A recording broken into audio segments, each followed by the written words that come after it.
Pues como está el día de hoy vamos a hablar acerca de la independencia de los Estados Unidos y cómo la Revolución Francesa se ve afectada a causa de esta independencia, pero anteriormente, cómo la Ilustración permite que se lleve este proceso. Para el día de hoy vamos a tener dos objetivos muy claros. Primero, conocer el proceso de independencia de los Estados Unidos y cómo la influencia de la Ilustración lo permitió, y luego cómo la influencia de la independencia de los Estados Unidos repercute en la Revolución Francesa.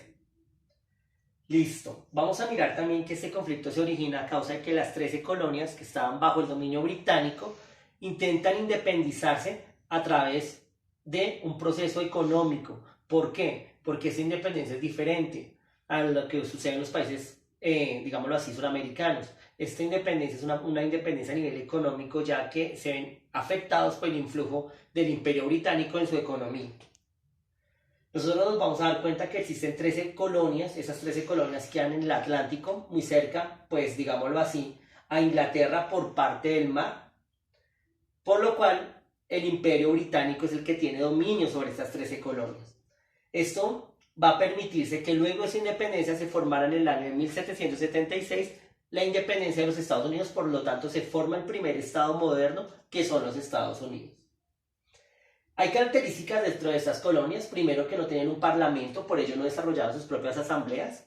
Consecutivamente, no tenían la obligación de abastecer de materias primas a la Gran Bretaña, pero lo tenían, de alguna otra manera lo tenían, o se tenía que hacer por medio del influjo capitalista que la tenían. Y otro elemento era que la colonia británica colocaba bastantes impuestos, pero unos impuestos muy altos a esas mercancías. Causas de esta independencia, pues tenemos varias. Uno de ellos es la falta de libertad comercial de los colonos. Tenían que tener unos permisos por parte de esta corona. Siguiente, las leyes de navegación no permitían que los barcos fueran de propiedad norteamericana, sino fueran de manejo inglés. Entonces, por ende, todo lo que salía de las colonias tenían que pagar unos aranceles para que los ingleses la pudieran transportar. Esas causas también era que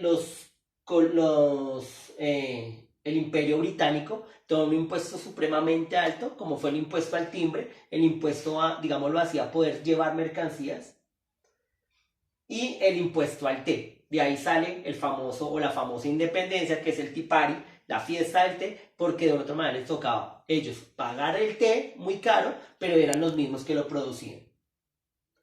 Listo.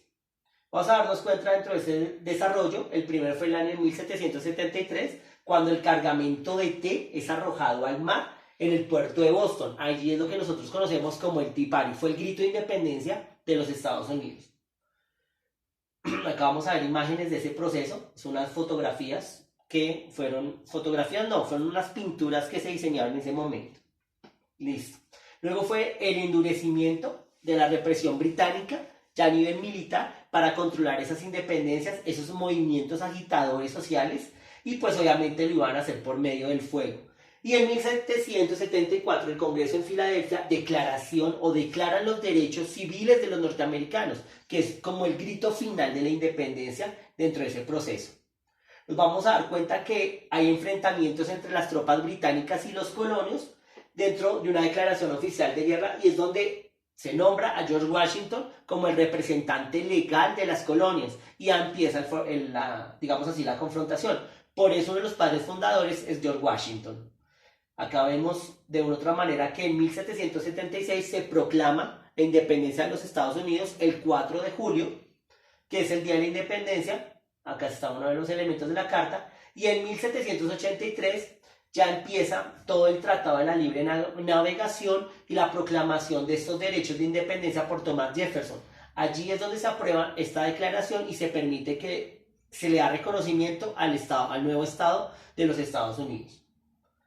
Cuando en 1787 se aprueba la Constitución y el sistema de república federal. Hay que comprender que nosotros fuimos una república centralista dentro de nuestro origen. En cambio, los Estados Unidos fue una organización federal, lo que permitió el hecho de que cada estado tuviera una independencia, pero de una u otra manera estaban ligados por la Constitución Nacional.